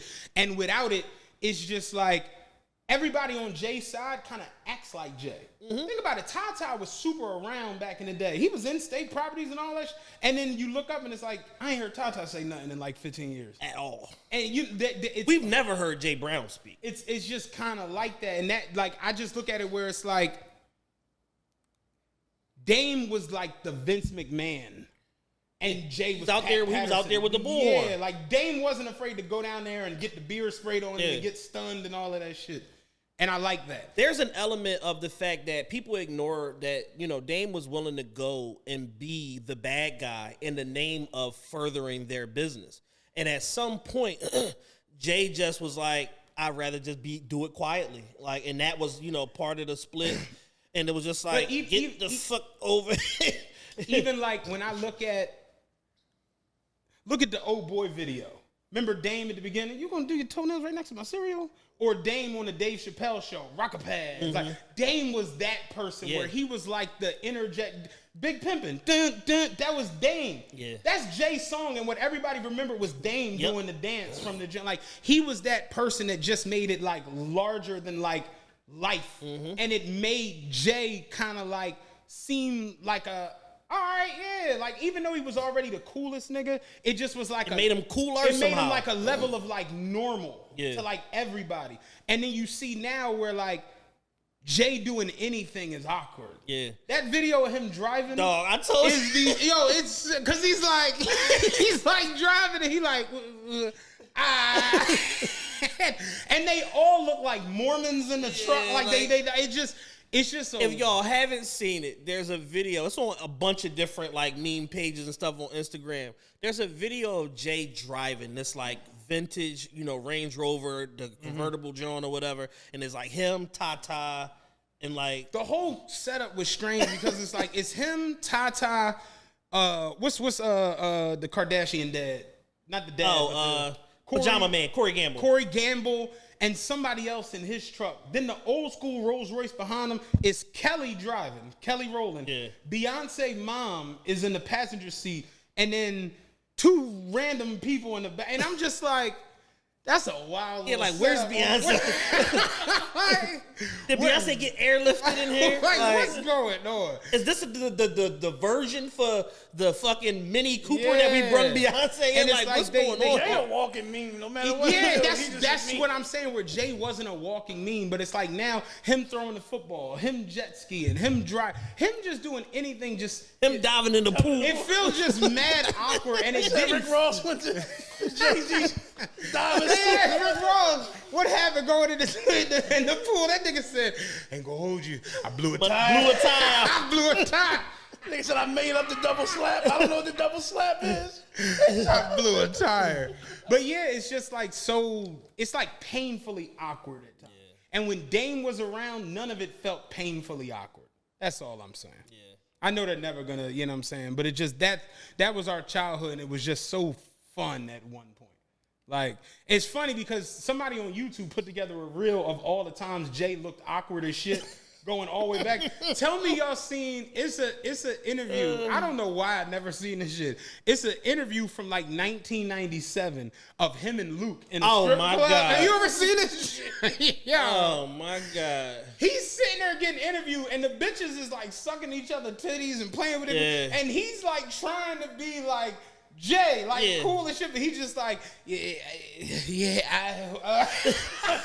it's just mad awkward. I'm just like, what the fuck, man? She's gonna eat her ass right here, huh? Okay. Yeah, man, straight up. But to end all of that shit, man, with the joint, I was with you, Darius. You fucked up, bro. I just think at the end of the day, the boundaries are gonna get pushed. That's Earth. That's just life. People are gonna try. They're gonna try to get away, you know. And because we live in a society that's a lot more loose, that's a lot more lenient, that's a lot more forgiving. We don't know what the boundary is now. Because there are no boundaries. Because, I've seen you don't know the boundary until you just crush the boundary, and then niggas is like, what the fuck? And then you standing there like, I thought we ain't had no boundaries. Like, you know what I'm saying? So it's like, I've seen outfits that are crazy. I've seen outfits that are borderline insane. And the chick who's wearing it is strutting right along down the street. Like, what y'all tripping for? Yeah. You know what I'm saying? Because, I'm body positive. I'm hoe positive. I'm fucking... with the shit's positive and all of that crazy shit. Positive. That's just reality. You know, we look at like the street culture shit where there was a time where like, even going back to like the mob and all of that shit, the old school gangsters almost didn't want to be known. Then we hit a point in society where it's like the gangsters want to act like TikTok influencers. Yep. So we just don't have a boundary on like a lot of different levels. And because of that, there are things that are constantly going to push the envelope. With you and your wife, you and your husband, your woman with your wife, men with your husband, whatever the fuck you doing, y'all personal shit though is y'all personal shit. And I think it should be a discussion and a fucking tribunal between you, your people you trust, and your immediate circle, not social media. Because that's never there. You're never gonna get the answers on there. No. That's just what it is. Yeah, I mean, there's no people. It's almost like people are looking for some form of consistency or congruence in an inconsistent, incongruent world. And it's like going to social media with the shit, looking for understanding or looking for people to champion you and be like, yeah, you're not going to find it there. Especially if you a man and the thing that you're trying to get some understanding on is related to a woman, especially a successful woman. That was not the venue. No. Completely wrong. Because here's just how the nuance would have changed. She's Keke Palmer. If Darius was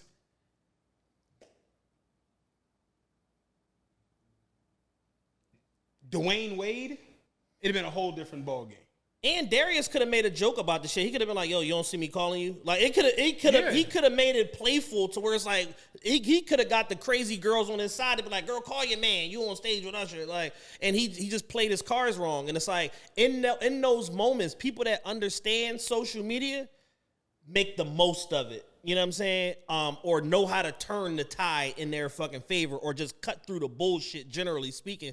And instead, he just went completely against the wave, because the wave was already, oh my God, Keke, you look so beautiful, you look marvelous. Oh my, I need to have me a baby. My ass gonna look like that afterwards. And you just come in with like an iceberg. Like you just this fucking record scratch, and you just killed the whole momentum of everything. I also think that there's a level of, I could be wrong, But I think that there's a level of you're not supposed to play with your significant other. You understand what I'm saying? Yeah. Like, you never supposed to make your significant other the bid. Because what he said was some shit that somebody, just a random on Twitter would have said. Mm-hmm. You'd have posted that and some random egg would have been like, but you a mom, no. You know what I'm saying? You're almost trying to make her the bid. And that's just, I guess that's where I viewed it, where it's just like, I'm never going to make her the bid. Yeah. So that to me is like weirdo shit. Yeah, for sure. And it's just what it is. And, you know, you can feel however you want to feel. It's just certain shit I'm not about to play with. I'm not about to do. And I think just as a man, you should do that and be that way for your lady. Your ladies. Yeah. Whatever. You Val Venus in it. You know what I'm saying? Whatever. That's just it. Like, I know you're not about to play with certain things. No, absolutely not. It's just certain shit you never going to say or do because you're going to open up the floodgates into a situation that they don't need to be. I guard my girl and her reputation with my life. Yeah, like, it's my job to jump in front of her and take whatever bullets, whatever fucking knives, darts, whatever come her way. It's my job to shield her from that. I could have felt the way about some shit she had on and seen somebody say something crazy. I'd have been at your neck. Yeah, real shit. Where it's like, I'm never gonna play her or make her the bid. No. That's just dumb. Like, cause now you look crazy. And that's that whole, like you said at the beginning, I'm going to embarrass myself. To embarrass you. That's a horrible fucking logic to use when it's dealing with your chick. That's a lose-lose. That's a lose-lose. Them eggs going to be chilling in the morning. Yeah. The household is in disarray now. But what else went on this week? I think we spent enough time on it. Yeah, I think we gave that a solid hour and 15. I think we've hammered that point home, good and bad. Hopefully y'all like that mini debate that we just had. The Philly shooter. This shooting took place. It was Monday, July 3rd, right? I mean, I don't like where this is going. Like the media coverage, the investigation, the media coverage, certain things that go ahead. Let me just read some headlines and some stuff, and then we'll get into our particular thoughts. So Monday, let's just do the facts of the matter. Monday, July 3rd, Southwest Philly, around the 54th and 56 in Springfield. Yeah. I thought it was Chester. 56 in Chester. You're a terrible news correspondent. Yeah, I'm trying to recall this shit. It's from a week ago. Let me do the facts. 51st and Irvin. Frankfurt. So, according to sources. Yeah. So, last Monday, July 3rd, which is like an unofficial holiday because we had the weekend, boom, July 3rd, then Tuesday's the holiday. So some people treated Monday like an unofficial holiday too. Nobody was really doing nothing productive. Even people that were at work weren't doing shit. Right. So that was that. So you have reports of an active shooter in Southwest around 56 in Chester. In total, when this is all said and done, you had 8 people shot? 8 people shot, I believe, and 5 dead. 5 dead. After the day or two. Initially now, they're saying retroactively there was a shooting on July 2nd that was ultimately connected to this, that the police, shout out to the 12th district, completely just botched. Just completely just got it wrong, got dispatched to a location 3 miles away, just completely fucked this up. And if they would have caught the shooter then, they would have prevented the mass shooting the next day. And that right there is my big joint that I'm really not liking, the way the media is covering this and going about this. They're very, like, hands-off, we don't want to say too much. Fuck it, let's do it now. You had a mass shooting on July 3rd, yes. Right? 4 people got killed. Apparently 6 or 7 got shot. Apparently there was someone 2 children in the mix too. Right. There was someone who got killed the day before on whatever the block was, right in Southwest, whatever. Apparently it was the same person, right? The way that the media is spinning it and the way they got everybody, because I seen an article yesterday, Kev sent, and the way that everybody's kind of going is like, damn, the 911 operator sent him to the wrong house. He said 1600 North 56th Street and should have said 1600 South 56th Street. Right. And they went to the wrong place, and it's like, had they caught him the night before, we would have prevented the mass shooting. And it's like, so now they're all like the cops and the 911 operator, and I'm like, here's the thing. I don't know if anyone actually knows any 911 operators. It's so much shit that they have to do. I mean, like, it's really one of the most insane jobs out there. Yeah, it's a tough-ass job.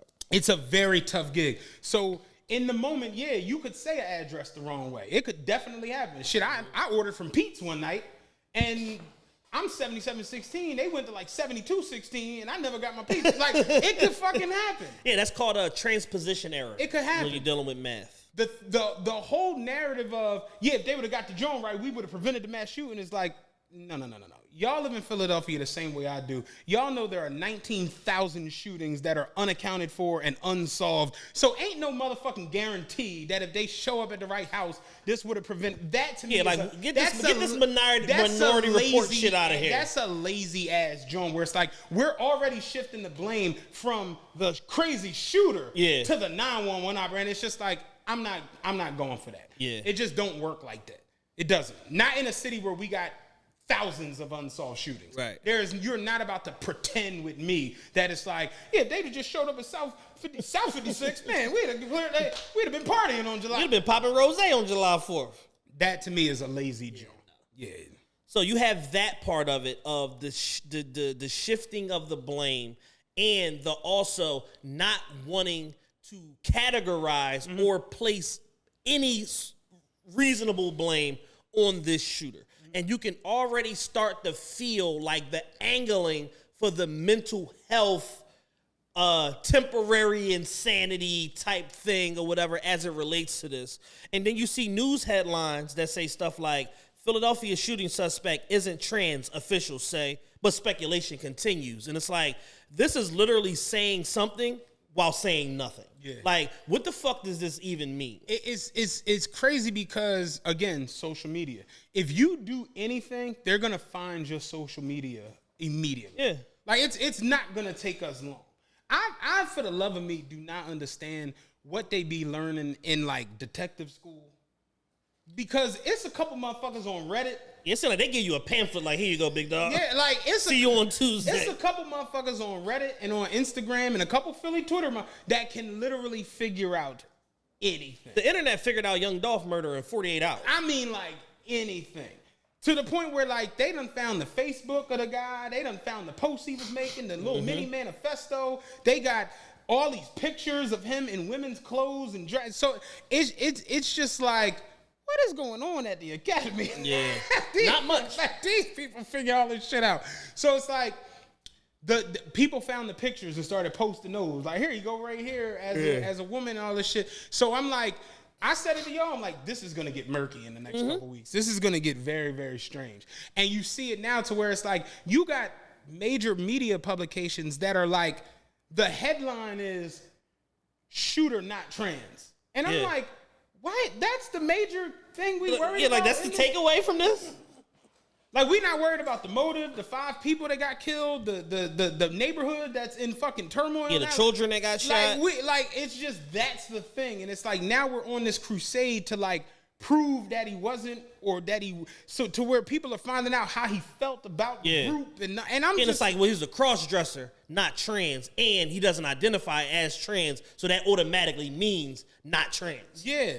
And it's just like, even though he has titties. And I'm like, yo, people got murdered, yo. Like, why are we not we're focusing on the grieving neighborhood, deep in the woods. Families we're deep in the woods like, on this shit. We gotta come back, yo. Like, we gotta come back to reality. Like, Philly just had a and I know we categorize mass shootings. I think it's anything where more than 4 people are shot. And I'm gonna just go ahead and say it. It's a big difference from somebody pulling on the block and shooting at the ops and shooting 4 people than someone in riot gear, armed to the nines, going out into traffic and shooting, just opening fire on anybody. Because this is the shit you see on these docuseries and these big moments in the Buffalo supermarket or the movie theater in Aurora or the San Fernando Valley shit. It's like, you don't really see that, especially in the inner city. You know what I mean? So when I saw remember, I texted y'all that night just to make sure everybody was good. Like, I was like, yo, I text Marv, I text you, I'm like, yo, y'all, everybody good? Because I know, we Southwest people. And Marv like, yeah, I'm straight. And I'm like, let me make sure Chad not down there. You came in the group chat like, I stopped going to Southwest years ago, Chad. Like, all right. But my initial throwing was, I saw on the news 5 people shot in Southwest. police at the scene, Commissioner Outlaw and Scott Stiles, I think his name. Yeah. He ain't been to sleep in about 3-4 years. Man. Yo, he looked like so like and it was a suspect, and he be looking like a bloodhound. He be looking exhausted. So I'm just like, okay, it was a shooting down Southwest, whatever. Then you started seeing the reports coming out like mass shooting suspect apprehended by police, and I'm just like, without incident, and I'm like, that's the way they talk when they have like a school shooting or an office building shooting or something. So I'm just like, then it's like the mass shooter and suspect captured after opening fire at random vehicles. And I'm like, wait, what? Then you start getting the videos and the little, and it's just like, oh, someone in riot gear, full tactical gear with an AR-15, a pistol, extra clips, all this shit. And it's just like, oh, wow, this is definitely different than what my mind. No, that's how it was. I seen, I went to my number one news source, Reddit. I don't know. Philly Reddit at that. So when they put the picture of the he, she, we up on the joint, I'm like, oh, they trolling. And then this can't be right. This can't be right. Then 2 hours later, ABC put the same picture. I'm like, oh shit. Yeah, so they went through they found a Facebook post where it was like devilistic thoughts and feeling all that. They said he had a suicide note like a couple weeks ago. He just now acted out on it. Yeah. So it shows you where America is at. Where it's like how you always say the messenger is more important than the message. Absolutely. And now we've gotten to the point where it's like the martyr is more important than what's actually happening in the situation. Yeah. Where it's like, think about it. You got people now that like look at Dr. Martin Luther King like a terrible person because he might have cheated on his wife. Nigga. To the point where if Martin Luther King was leading walk-ins, marches and sit-ins and all that in this day and age, he could be doing the same thing he'd be doing, but you'd have major news publications worried more about a TMZ photo of him with, Khloe Kardashian. You know what I'm saying? As opposed to the work that he actually is doing or putting in. And then on the flip side now, when something goes wrong, depending on who you are or what community you represent or what neighborhood you're from or who your father is and all of that type of shit, did you watch the Sandow murders or whatever the fuck it's called, about the family that was doing all the killing down in like Tennessee? I saw a little bit of it. The brother killed somebody on a boat, and then the gay South Carolina. The gay he had that shit was crazy. It was a gay classmate that was like helping him do all his work, like figure out like tutoring. And apparently they might have had like some shit on the low, but he ended up dead. And the dad was basically their family like ran the whole county. They created like the legislation in the whole city. Like they were like before there was a state prosecution, they established it. Yeah. Like we are the people. So it's like the people versus dumb dickhead 222. They were the people. Oh, this family. Yeah. So you got a lot of that now where it's like, if you come from a ritzier family, you get a little bit of leeway. Think about the shooting that happened with the cop. I think his name was Chris something up in Temple. Mm-hmm. You had people that were more like shocked that a white kid from the suburbs who apparently people's had a couple dollars did that than you did people outraged that a cop got killed in the line of duty. Yeah, like where's the GoFundMe for the cop's family, for his children or for his mom or whatever? Like that's all they kept talking about. Like, oh, a white kid did this, y'all.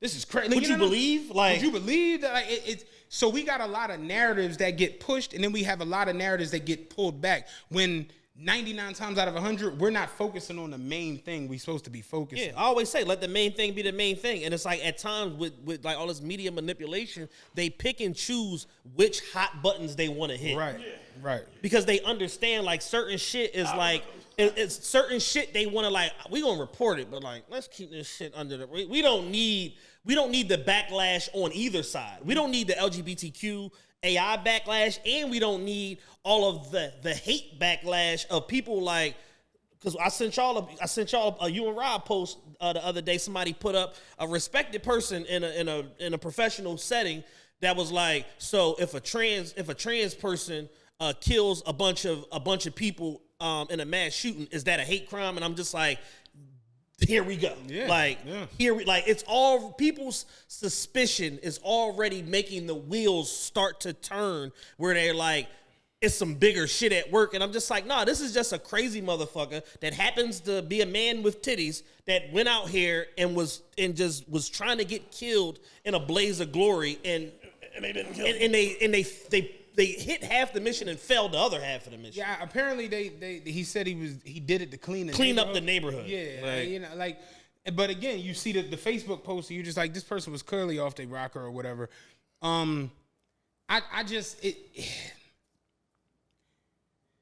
It bringing the show full circle, like how we just talked about inviting people into your household when there's no context or nuance. Mm-hmm. The problem with the context and nuance thing is we got people to where they try to look for it in situations where you don't need it. Yeah. Like y'all will act out on a situation with no context and no nuance. Yeah. But then when it's a situation that's deliberately one way, y'all try to find context that doesn't need to present itself. Yeah, absolutely. Like what this person identifies as, or is it, that ain't the issue. AR-15s and ammunition is so easy to get that now we have another 5 people dead. Exactly. That's the issue. Yeah, we have a gun control issue. We have a gun, and it's like people are missing that for the sake of, I want to get my shit off. Mm-hmm. I want to be the person who brings this issue to light when it's just like, that's not needed right now. You understand? Yeah. So that was my biggest takeaway at Jump, where it's like, why is NBC and all of these MSNBC, why are y'all playing into the Reddit shit? Let the Redditors Reddit. Exactly. Let the Instagrammers Instagram. Let the Twitters tweet. Let the threads tweet. Yeah, y'all chasing sensationalism instead of just reporting the fucking news. What you say threads is called? Threats. Yeah. This threats. I've been making threats since I was in kindergarten. Like, real shit. Let them do that. You as major news, and that'd be my biggest takeaway with a lot of things. And I guess it's just because we're sitting in this position now to where we are the news to some people. Mm-hmm. I know it sounds crazy, but there are a lot of people who look to us to where it's like, y'all bring context and nuance to a lot of situations that I don't even understand. Every time something happens, we all collectively get hit up, probably by 100 people that are like, I can't wait till y'all talk about this. Right. Because people value the way that we dissect topics and explore shit. And even if we don't agree, we come to some sort of understanding at the end of 30, 40, 60 minutes, whatever. How long it takes us to get through some shit, we get through it. Mm-hmm. And we kind of help people illuminate parts of certain stories that people may have just been ignoring if they were just chasing headlines. Exactly. So, I just look at like major media outlets that are going that route instead of the other route where it's like, come on, yo, like y'all better than this, man.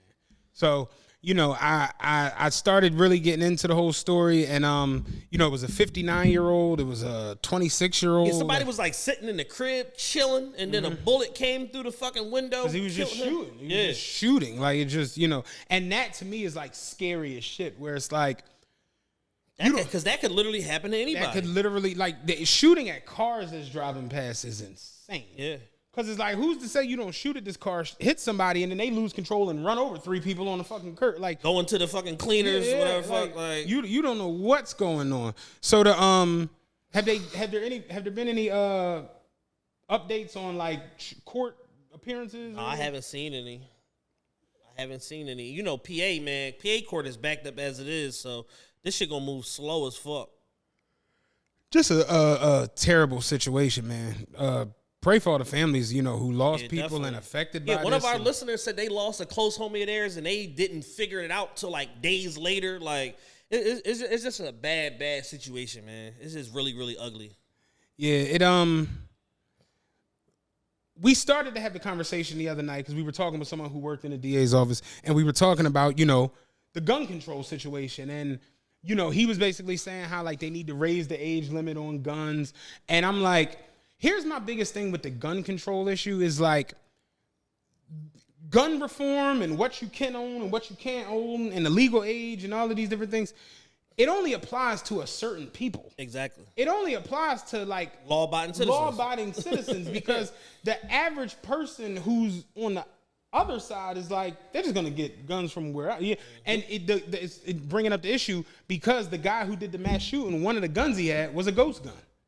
And they were saying how now they're gonna go after the two biggest carriers who. Yeah, there's supposed to be like a lawsuit, the state of Pennsylvania versus judicial state of Pennsylvania versus like the ghost gun manufacturers or whatever the fuck. So how do you feel about the gun reform? Like, are you for it? Are you with it? Or you? Well, I've said on this show, and I'll say it again, I believe everybody of legal age that qualifies to own a gun should have one. I actually think they should drop the legal age to fucking be able to own a gun to 18. Because if I could serve in the military and y'all put a motherfucking assault rifle in my hand, why can't I own a gun for my own protection, considering all the crazy shit that's been going on in America the last fucking decade and the prominence and the rise of fucking mass shootings? So I should be able to get a gun at 18 years old if I'm a law-abiding citizen.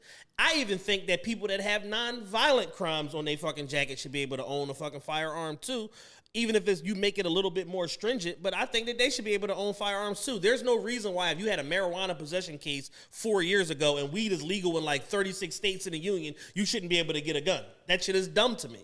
And I think you should wear it out like the Wild Wild West. Yeah, like open carry. Yeah. I'm gonna keep it a buck with you, and I know this might not sound right. It's like even putting a fucking stipulation on getting a weapon when you have a conviction is like, the reason I would want a legal firearm is to be legally protected, right, under my Second Amendment right. Yeah, right? because if not, even if it's a justified kill, I'm still on the hook for the gun in that scenario. If I kill somebody in protection of myself with a legal gun, like if I committed armed robbery 6 years ago, right, and I can't get a legal gun, if I'm gonna go and commit crime, that's not gonna stop me from getting a gun to commit the crime. Furthermore, if I get a legal gun, I'm not using that as a criminal, right? As an instrument of crime. The ballistics come right back. You see what I'm saying? Oh man, Matt, then go get that's that. criminal 101. You don't use your legal firearm to go do crime. Yeah. I know people with legal firearms. Probably shouldn't be saying this, but I know people with legal firearms that have other firearms. Yeah, that have the joint that you throw in the suey hole. Pop, pop. Like the Italians. Like the Italians got. Ew. Never to be seen again. So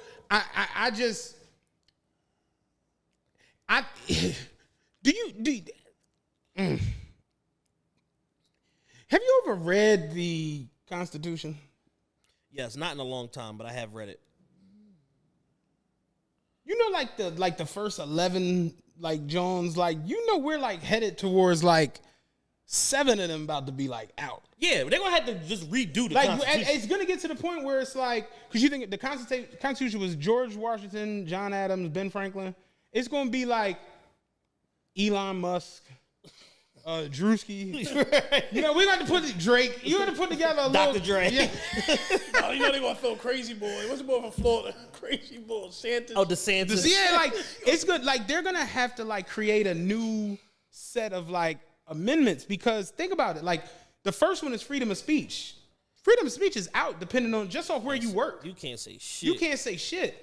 Realistically, your boy the other day said, damn, but you a mom, and they lit his ass on. Like, you don't have freedom of speech. They lit his ass up and then started talking about everything except what he said. They started, you a broke nigga, shut the fuck up. You need to be kissing the ground. Keke Palmer, walk on. Fuck you. Your mom ugly. Like, how you see my mom? I'm on your Facebook right now. Dog, like, I remember years ago, my dispatcher pulled me to the side and was like, hey, man, you got to be careful what you write on Facebook, man. You know, and I was just like, what? And he was just like, yeah, you know, I saw your Facebook, your post. You need to just be careful, you know, because, you know, the authority can see that, whatever. And I had to go back and look, and I literally, the night before, I was like, my job on some nut shit. Like, yo, you can't say shit out here. Can't say nothing. I can't say nothing out here. So it's like, freedom of speech about to be out. Yeah. Right to bear arms is damn near out. Yeah. Depending on where you at and what you done been through, that shit is damn near out. If you let the progressives, like, get their way, nobody gets a gun. No one. Nobody. And you know what that means?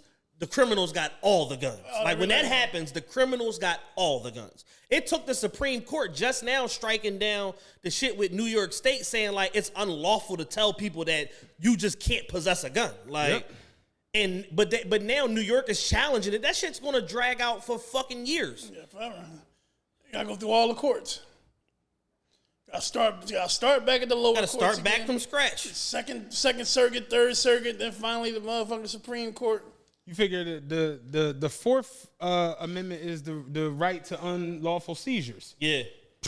Nigga. I done been unlawfully fucking like that. Like, so it's like, it's going to get to the point where it's like, yo, the first 8 or 9 is like in question. I had the police tell me my book bag was an instrument of crime because it had weed in it. Kept my book bag. I said, what the fuck do the book bag got to do with the drugs? Well, you had the drugs in the book bag. So I'm like, it was weed. Yeah, no, we need to take this for evidence. A Da Vinci book bag, $2,000 book bag. Just kept my shit. Did you ever get it back? Fuck no. You got to file a poll. You got to go to property court, which is civil court, and you got to, like, it's all this bullshit. I'm just like, you know what? Fuck y'all and backpack. Damn. That's fucking crazy. Just took my shit. Yeah, I'm looking at it now where it's like, think about it, we just had the whole 13th Amendment movement with the whole documentary and all that. Yep. Like, we're going to need a whole new constitution. Take it back to the Western days, man. You get locked up, they hand you a gun walking out the door. Going to have to get Saha to ghostwrite us. You know, like seriously, man. Seriously. Get Saha, Ja Rule, get them in a room, see what they think. See what the writers in the room can do. Yo, Bryson, what you doing, baby? We need you down here. Like, seriously. Because it's just getting to the point where... Like BBLs, how does everybody feel about BBLs? We're going to put that in the Constitution. In the Constitution. Yeah. Because it's getting to the point where American living isn't as American as, like, it was. It's restrictive as fuck. It's restrictive than a motherfucker. That's why everybody rolling out. And because city law supersedes state law supersedes federal law, depending on where you are and where you at, the rules for you are not the rules for somebody that's somewhere else. That's what I was more so saying, where it's like, look at it. You can open carry. You can open carry in one state, but then you go to New York, you can't get a fucking gun. No, you can open carry in Pennsylvania. You can't open carry in Philadelphia. Yeah.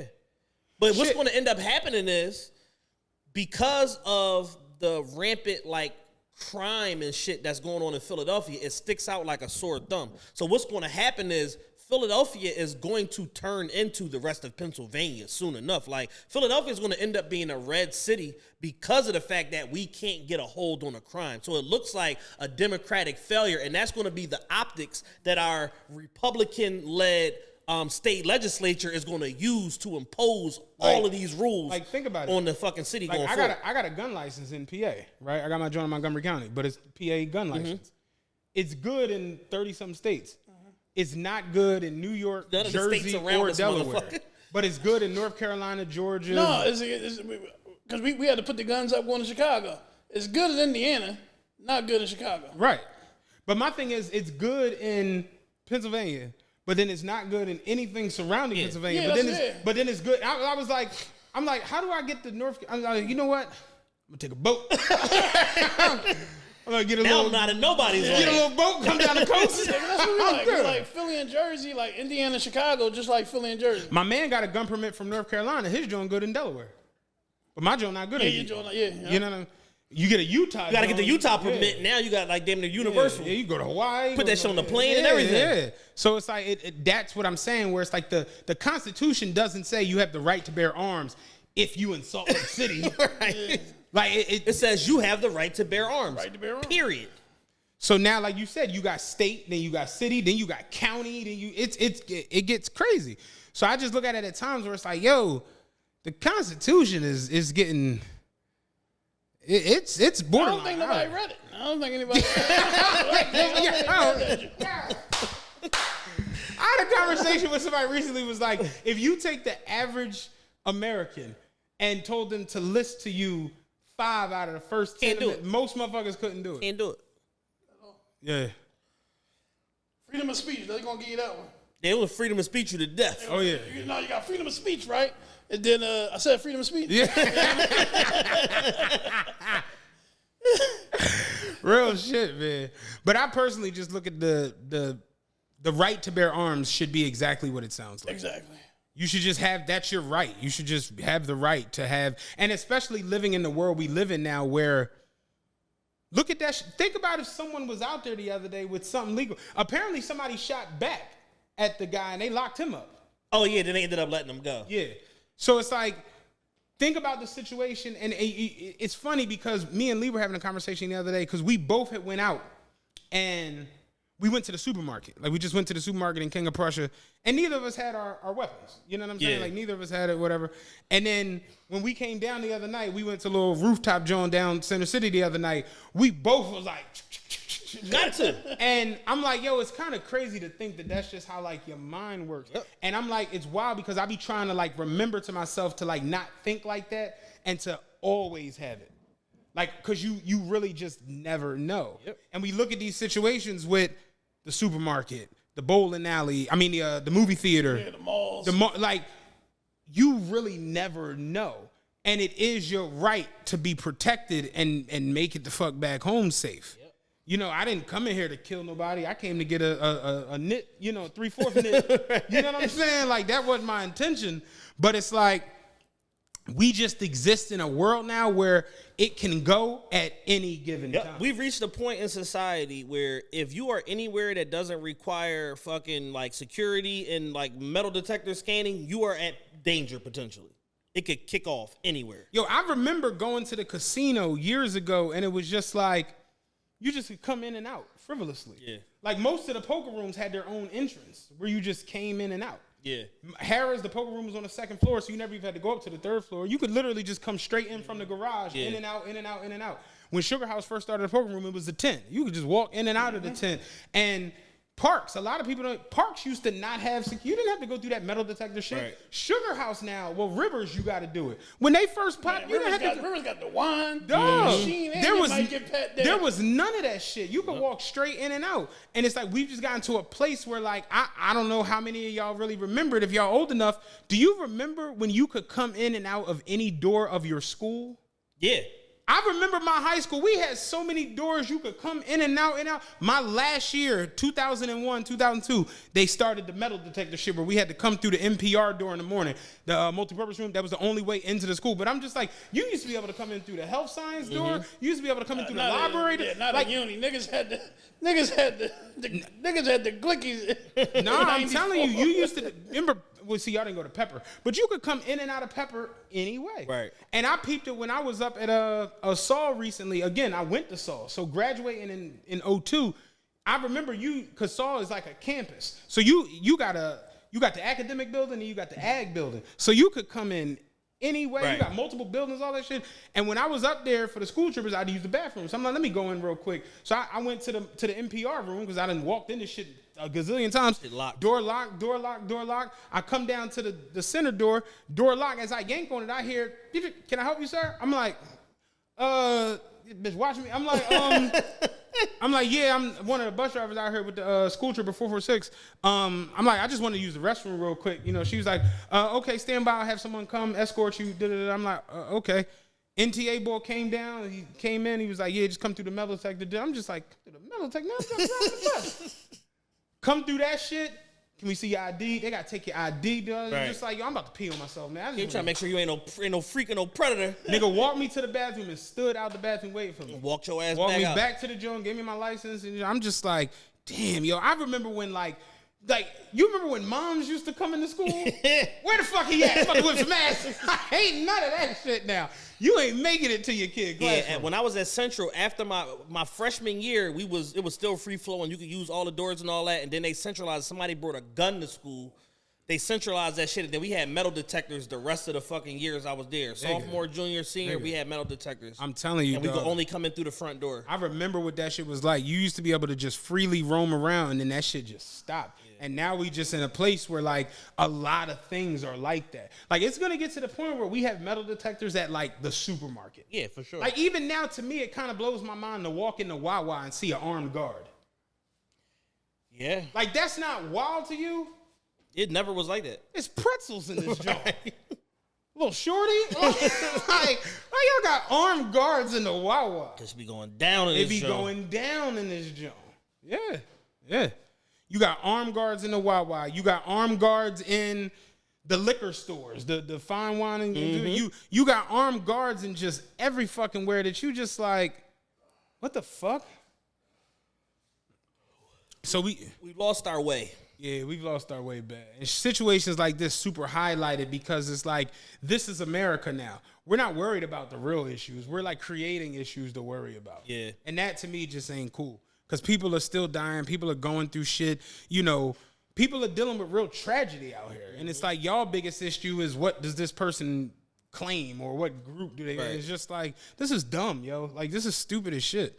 So, you know, like I said, prayers up for all the people that were killed, shot, affected. Definitely, the families who have to go through that now, the community. Like, as if Southwest doesn't have enough. Right, now you have to deal with this As if the 12th district doesn't have enough to deal with. And I got people down there who live in the 12, who work in the 12. Yep. I know police officers who work in the 12. Like, I got people down there that I'm cool with. So it's like, that's a communal issue now that everyone has to deal with. And it's like, to not even get the big push from like big media and all of that to where we're really focusing on the biggest issue and rebuilding and trying to, you know, just get back to some type of normalcy. Because that rocks a neighborhood. Mm-hmm. You know what I mean? Like, especially a neighborhood like that already just has enough just crime-related issues. Right, and then now you had this shit that's like totally random. Nobody could have predicted. Nobody could have stopped. And the fallout from it is we're not talking about the tragedy. We're talking about, like, we're trying to point fingers or unpoint fingers before they get pointed about, like, who's a part of what protected group. Yeah, when I saw the whole rabbit hole of trying to blame the 911 person from the night before, I'm just like, yeah, we going out sad on this one, because that's a very lazy and unempathetic thing to do. Yeah, for sure. I just wasn't with that. Like, mistakes are gonna happen. There's no guarantee that things would have went another way and all of that. Like, so this person who you clearly look at the Facebook posts had been spiraling out of control for a while now. You can't do that and be like, well, man, if you'd have just wrote down the right address, man, we'd have been out. You know, like that to me wasn't. Like, no, that's not it. You know, that wasn't it. So, but I got nothing else for this one, man. I like when we do topical. Yeah. You know what I'm saying? For sure. You got anything else you want to throw out there? If you don't got your tickets to TRP weekend, get them right now. Shout out to our sponsor, 14th and Market. Go to 14th and market.com to check them out, man. The number one black advertising marketing agency in the world, Craig, in the world, that are backing our play for this. We got a live show for you at World Cafe Live, legendary World Cafe Live, after party at Reserve Lounge, powered by the Commission and Team Reserve. And then Sunday, we have our brunch, TRP Nation brunch, private location. And, so all the tickets are available in one spot, officialtrpe.com. Click the corresponding event that you want to go to and buy your tickets. If you're not on Patreon, get on Patreon. Our Patreon's been going crazy lately. We've been doing some amazing shows. We just covered the dissection of Adam 22 on there. We talked about a bunch of different stuff. Just this past weekend, like, my brain is a little cooked, but the Adam 22 show is definitely the most recent one. And, we do all of our deep dives over there typically. And we're sort of like what we did today. Yeah, and we're going to start doing, more interviews and stuff that are Patreon exclusives and stuff to try to bolster and build up that community. So that's official patreon.com/officialtrpe, and then officialtrpe.com for TRPE weekend. Another one in the books. We out of here. We out.